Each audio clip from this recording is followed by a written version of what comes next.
Hello friends. मैं हूं जगदीप राव और मेरे YouTube channel Rao study group पे आपका स्वागत है। तो फ्रेंड्स, आज हम देखेंगे किसान आंदोलन। किसान आंदोलन क्यों हुए, इनके क्या कारण थे और किन किन जगहों पर ये हुए। तो किसान आंदोलन होने का मुख्य कारण ये था कि अंग्रेजी सरकार ने जो कर नीति अपनाई थी वह इनका सबसे मुख्य कारण थी। और साथ ही साथ अंग्रेज़ों ने अलग अलग व्यवस्था लगा दी थी, जैसे इजारेदारी, महलवाड़ी, ये कुछ कर व्यवस्था थी जिनके तहत यहाँ के सामंत और जमींदार इनसे कर वसूलते थे और वह इनसे अत्यधिक उच्च दरों पर इनसे कर वसूलते थे और इनका शोषण करते थे। तो अंततः 19वीं शताब्दी तक आते आते किसान इस स्थिति में आ गए कि वे अंग्रेजी शासन और स्थानीय शोषणकारियों जैसे जमींदारों और साहूकारों से निपटने के लिए या इन सामंतशाही बंधनों को तोड़ देना चाहते थे एवं स्वयं को इन करों से मुक्त करना चाहते थे। इस कारण ये किसान आंदोलन हुए। और ये आपके सिलेबस के अनुसार, 10th क्लास के सिलेबस के अनुसार, ये कहाँ कहाँ है आपके। एक नंबर है बंगाल में नील उगाने वाले किसानों ने विद्रोह किया। 2 नंबर है 1875 ईस्वी में दक्षिण भारत में विद्रोह हुए। 3 नंबर है पंजाब में किसान आंदोलन। फिर है चंपारण किसान आंदोलन जो कि बिहार में हुआ। फिर है खेड़ा किसान आंदोलन जो कि मुंबई सरकार के खिलाफ था। और फिर अन्य संगठित प्रयास किए गए, इनके अंतर्गत किसान सभाएं बनाई गई। अब आगे देखते हैं हम बंगाल में नील विद्रोह। तो उससे पहले हम ये जान लेते हैं कि इनके कारण क्या थे। तो अभी हमने कारण देखे थे वैसे, लेकिन ये है अंग्रेज सरकार की प्रशासनिक भूकर नीतियां, यानी कि अंग्रेज सरकार ने जो कर नीति या भूमि कर लगाए थे वह किसानों की फसलों और इनकी आमदनी के अनुसार वह अधिक थे। वह इन पर शोषणकारी साबित हो रहे थे और बार बार लंबे अकाल पड़ रहे थे। और इस काल के दौरान उन्हें कर भी चुकाना होता था और साथ ही साथ अकाल भी पड़ रहा था। तो अकाल पड़ने के कारण किसान किसान कर नहीं चुका पाते थे, जिसके कारण इनकी जमीनें हड़प ली जाती थी। और अगर ये कर चुकाते तो ये सामंतों से पैसे उधार लेते थे, जिसके तहत ये साहूकारों व इनके चुंगल में फंसकर झूठे दस्तावेज तैयार कर लेते थे वो साहूकार और इनकी जमीनें हड़प लेते थे। और एक कारण था किसानों से जमींदार या सामंत अत्यधिक कर वसूलते थे, जो करें निर्धारित की गई थी उससे ज्यादा, क्योंकि ये भी जमींदार या सामंत भी अपना लाभ कमाना चाहते थे। तो अब आगे देखते हैं बंगाल में नील उगाने वाले किसानों ने विद्रोह क्यों किया। तो दोस्तों, यह विद्रोह अंग्रेज भूपतियों के खिलाफ था। जो अंग्रेज भूपति थे उनके खिलाफ था। और इस विद्रोह में किसानों के साथ साथ यहाँ के जमींदार भी थे, साहूकार भी थे और धनी किसान, साथ ही साथ सभी ग्रामीण वर्ग इनके साथ थे। यानी कि बंगाल में जो नील विद्रोह हुआ था, यहाँ पर जमींदार, साहूकार, सभी वर्ग के किसान इनके साथ थे। और अप्रैल 1807 में 12 उपविभाग व पावना व नदिया जिलों में समस्त किसानों ने हड़ताल कर दी और नील की खेती करने से मना कर दिया, क्योंकि नील की खेती करने से ये किसान आगे की अन्य फसलों के लिए वह भूमि उपजाऊ नहीं रहती थी और इससे इन किसानों को कोई लाभ नहीं होता था। नील की खेती से केवल और केवल अंग्रेजों को ही लाभ पहुंचता था, क्योंकि ये अंग्रेज यहाँ से ये नील ले जाकर इंग्लैंड में बेचते थे। तो ये फसलें सबसे लाभकारी अंग्रेजों के लिए थी, हमारे भारतीय किसानों के हित में नहीं थी। तो अप्रैल 1860 में किसानों ने बंगाल के पावना व नदिया में हड़ताल कर दी और नील के बीज बोने या नील की खेती करने से मना कर दिया। और इस विद्रोह को अंग्रेजों ने सैन्य कार्रवाई करके इसका दमन कर दिया। लेकिन इस व्यापक असंतोष से बचने के लिए सरकार ने 1860 ईस्वी में एक नील आयोग की स्थापना किया, एक नील आयोग की नियुक्ति की, और जिसने यहाँ के किसानों का लेखा जोखा लिया और फिर नील खेती को मजबूरन नहीं करने का आदेश दिया कि अब यहाँ के अंग्रेज अधिकारी इन किसानों से जबरन नील की खेती नहीं करवा सकते। इस प्रकार यहाँ के इस विद्रोह का समापन हुआ। नेक्स्ट देखते हैं 1875 ईस्वी में दक्षिण के विद्रोह है।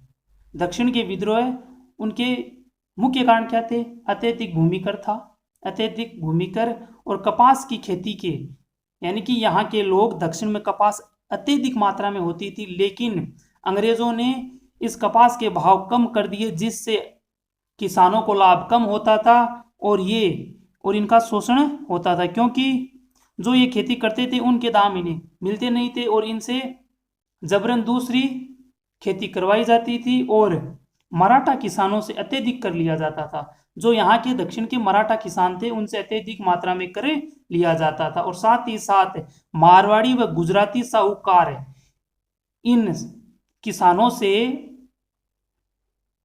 कर चुकाने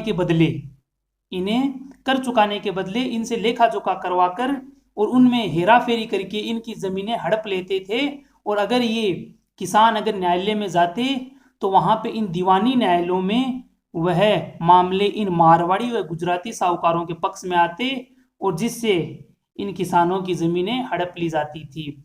नेक्स्ट देखते हैं 1875 में किसानों ने पूना जिले के साहूकारों पर, यानी कि इन सभी गतिविधियों के चलते जो ये साहूकार थे इन्होंने इन जमीनों को हड़पा था, इनके विद्रोह में इनके विरुद्ध 1875 ईस्वी में किसानों ने महाराष्ट्र के पूना के साहूकारों के मकानों तथा दुकानों पर आक्रमण कर दिया और जो लेखे जोखे तैयार किए गए थे जिन पे ये लिखा हुआ था कि इस किसान ने इतने रुपए दिए हैं, अगर ये रुपए इसने वापस नहीं किए तो इसकी जमीनें वापस या ये साहूकार ले लेंगे, इन लेख पत्रों को इन किसानों ने जला दिया।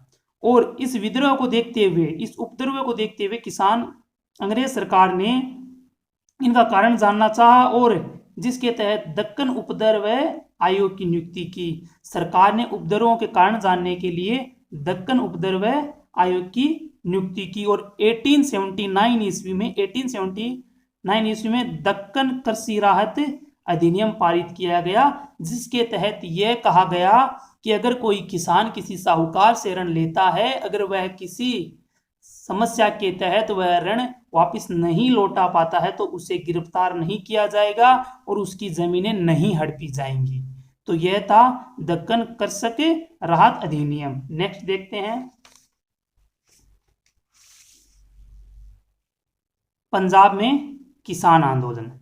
तो पंजाब में भी वही कारण थे, यहाँ का प्रत्येक किसान ऋण से ग्रस्त था और उनकी भूमि अगर वो ऋण वापस नहीं कर पाते थे तो यहाँ के जमींदार इनसे इनकी जमीनें हड़प लेते थे और उनकी भूमि गैर किसान वर्ग ने कब्जा कर लिया था, क्योंकि अगर ये किसान ऋण लेते और ऋण अगर वापस नहीं कर पाते तो यहाँ के जमींदार साहूकार जो भी सामंत थे वो इनकी जमीनों को हड़प लेते और इस प्रकार यहाँ पर इनकी जमीनों पर गैर किसान वर्ग का कब्जा हो गया। और इस भूमि हस्तांतरण को रोकने के लिए पंजाब सरकार या सरकार ने पंजाब भूमि अन्याक्रमण अधिनियम 1900 में लागू किया। पंजाब भूमि अन्याक्रमण अधिनियम, जिसके तहत अगर कोई किसान किसी से ऋण लेता था, अगर वह नहीं चुका पाता था तो यह भूमि इन सामंतों के पास नहीं जाती थी, उन्हें अन्य मौके दिए जाते थे। नेक्स्ट देखते हैं चंपारण किसान आंदोलन। यह कहाँ हुआ दोस्तों? यह हुआ बिहार में। तो यहाँ पे क्या था? यहाँ का मामला था कि यहाँ पे यूरोपीय लोग थे, वो यहाँ के बिहारी किसानों को नील उत्पादन के लिए जबरन मजबूर कर रहे थे कि आप यहाँ पर अपनी इस भूमि पर नील की खेती करें। लेकिन यहाँ के किसान जो बिहारी किसान थे वह नील की खेती नहीं करना चाहते, क्योंकि नील की खेती करने के बाद उस जमीन पर कोई दूसरी फसल नहीं हो पाती थी, वह जमीन अनुपजाऊ हो जाती थी, जिसके चलते ये किसान नील की खेती करने से मना कर रहे थे। और यहाँ पे ये यूरोपीय लोग इन पे जोर जबरदस्ती कर रहे थे, जिसके तहत चलते राजकुमार शुक्ल नामक एक व्यक्ति ने यहाँ पर इस आंदोलन को चलाने के लिए गांधी जी को आमंत्रित किया और गांधी जी ने यहाँ के किसानों की वास्तविक स्थिति जानने के लिए राजेंद्र प्रसाद की सहायता ली और जिसके तहत यहाँ पे आगे गांधी जी ने यहाँ पे सत्याग्रह चलाया और फिर जून 1917 में एक जांच समिति बनी जिसके तहत जिसने चंपारण कृषि अधिनियम पारित किया, जिसके अंतर्गत यह कहा गया कि किसानों से जबरदस्ती नील की खेती नहीं कराई जा सकेगी। चंपारण कृषि अधिनियम जो कि जून 1917 में एक जांच समिति बनी जिसके द्वारा चंपारण कृषि अधिनियम पारित किया गया और इस कृषि अधिनियम के अंतर्गत यह कहा गया कि अब अंग्रेज अधिकारी यहाँ के बिहारी किसानों से जबरदस्ती नील की खेती नहीं करा सकेंगे और इस प्रकार चंपारण किसान आंदोलन का अंत हुआ। आगे देखते हैं खेड़ा किसान आंदोलन क्या है दोस्तों। खेड़ा किसान आंदोलन यह एक बंबई सरकार के खिलाफ था, यह बंबई सरकार के विरुद्ध था क्योंकि यहाँ पर अकाल पड़ गया जिससे फसल नष्ट हो गई। बसंत ऋतु में फसल नष्ट हो गई, नष्ट होने के बाद किसान ऋण कहाँ से देंगे, किसान कर कहाँ देंगे, भूमि कर कैसे देंगे। लेकिन सरकार इस बात पर अड़ी हुई थी कि हमें तो कर चाहिए ही चाहिए और जिसके तहत देखते हैं 1918 में बसंत ऋतु में फसल नष्ट हो जाने के कारण अब यहाँ के किसान भूमि कर नहीं दे पा रहे थे। लेकिन मुंबई सरकार ने कहा कि हमें भूमि कर चाहिए ही चाहिए। लेकिन भूमि करों के नियमों के अंतर्गत यह स्पष्ट था कि साधारण फसल से अगर 25% फसल साधारण से 25% से कम हो तो भूमि कर पूर्णतया छूट मिलेगी। अगर जैसे कि हम प्रत्येक वर्ष 10 क्विंटल अनाज होता है और अगर किसी कारणवश वह अनाज 2.5 क्विंटल ही हुआ है तो इस 2.5 क्विंटल पर उस किसान को कोई कर नहीं देना पड़ता था, भूमि कर से पूर्णतया छूट थी। लेकिन सरकार इस छूट को देने से तैयार नहीं थी, वह सरकार इन नियमों को मानने पर तैयार नहीं थी, जिसके चलते गांधी जी ने यहाँ के कृषकों को संगठित किया और सत्याग्रह किया और सत्याग्रह के तहत सरकार को गांधी जी एवं इन किसानों की मांगे माननी पड़ी। नेक्स्ट देखते हैं अन्य संगठित प्रयास कि इन किसान आंदोलनों के बाद अन्य कई प्रयास किए गए जो क्या है। 11 अप्रैल 1936 ईस्वी में लखनऊ में अखिल भारतीय किसान सभा की स्थापना की गई। 11 अप्रैल 1936 ईस्वी में लखनऊ में अखिल भारतीय किसान सभा की स्थापना की गई और इसका मेन उद्देश्य क्या था, यह था कि किसानों को शोषण से बचाया जाए। तो इन्होंने क्या किया, इन्होंने आंध्र प्रदेश में जमींदारों के खिलाफ जो भूमि व्यवस्था थी उसके विरुद्ध आंदोलन किया और 1936 ईस्वी में बिहार में बाकासत या स्वयं जोती हुई भूमि के विरुद्ध आंदोलन किया। तो 11 अप्रैल 1936 को अखिल भारतीय किसान सभा की स्थापना हुई। फिर उन्होंने आंध्र प्रदेश के जमींदारों के खिलाफ आंदोलन किया और 1936 में बिहार में बाकासत या स्वयं जोती हुई भूमि के विरुद्ध आंदोलन किया और आगे चलकर 18 अक्टूबर 1937 को इन किसान सभाओं ने जो सत्याग्रही इन आंदोलनों में जिन सत्याग्रहियों पर अत्याचार हुए थे उनके लिए किसान या कृषक दिवस मनाया गया।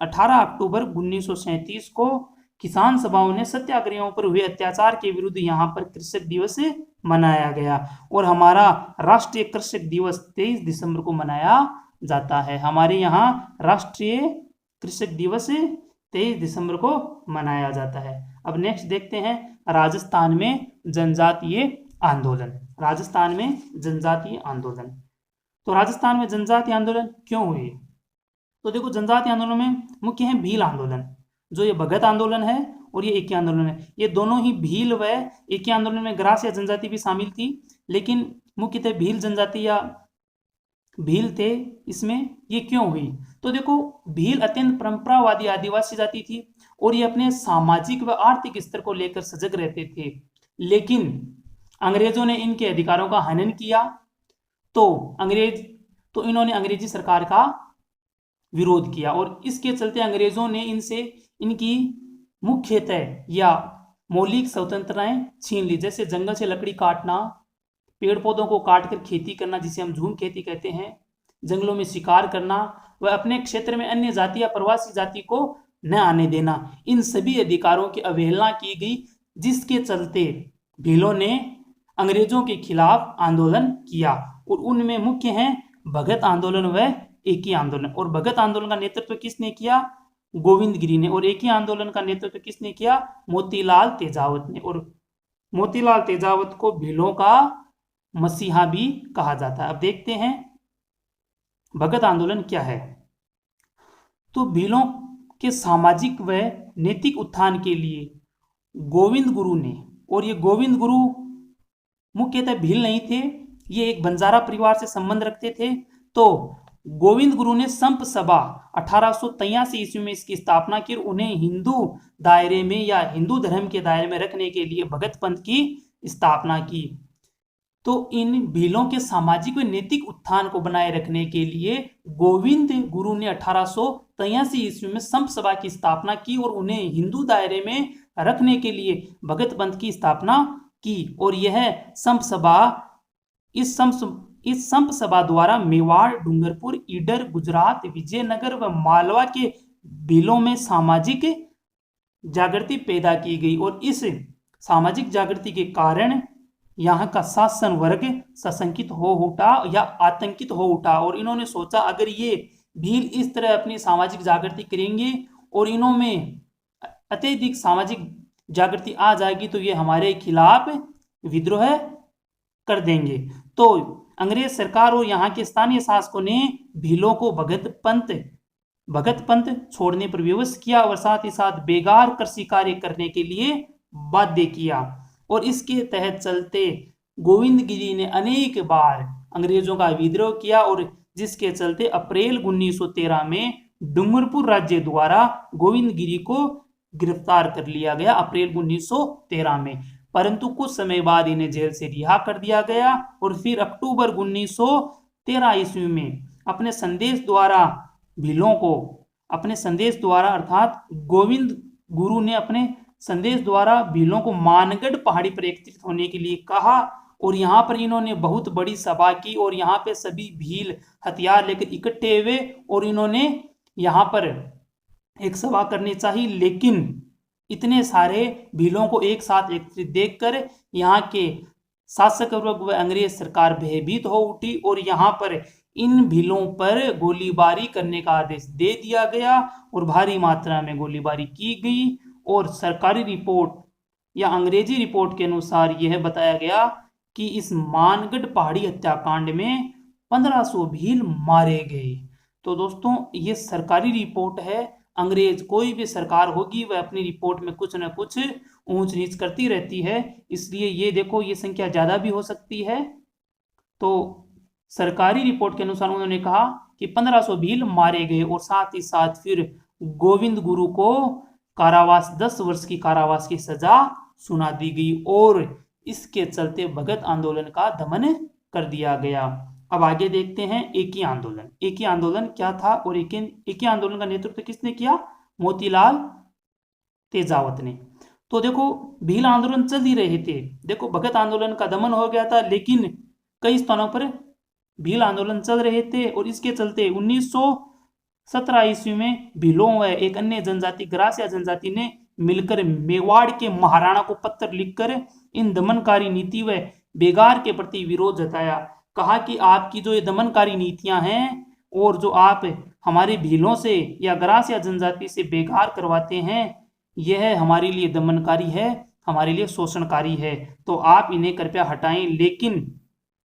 लेकिन महाराणा पर इस पत्र का कोई प्रभाव नहीं पड़ा, उसने इस पर कोई भी कार्रवाई नहीं की, जिसके चलते भीलों ने मोतीलाल तेजावत के नेतृत्व में आंदोलन प्रारंभ कर दिया और आगे जाकर यह आंदोलन एकी आंदोलन के नाम से विख्यात हुआ और इस आंदोलन ने आगे उग्र रूप ले लिया। तो यहाँ पे लिखा है मोतीलाल तेजावत को भीलों का मसीहा कहा गया है। और इस एकी आंदोलन की शुरुआत दोस्तों कहां से हुई थी? मात्र कुंडिया नामक स्थान से एकी आंदोलन की शुरुआत हुई थी। तो अब आज हमने देखा भारत में किसान आंदोलन व राजस्थान में जनजाति आंदोलन और हम आगे देखेंगे राजस्थान के किसान आंदोलन। अगर ये वीडियो आपको अच्छा लगा है तो वीडियो को लाइक करें, चैनल को सब्सक्राइब करें। Okay friends, thank you.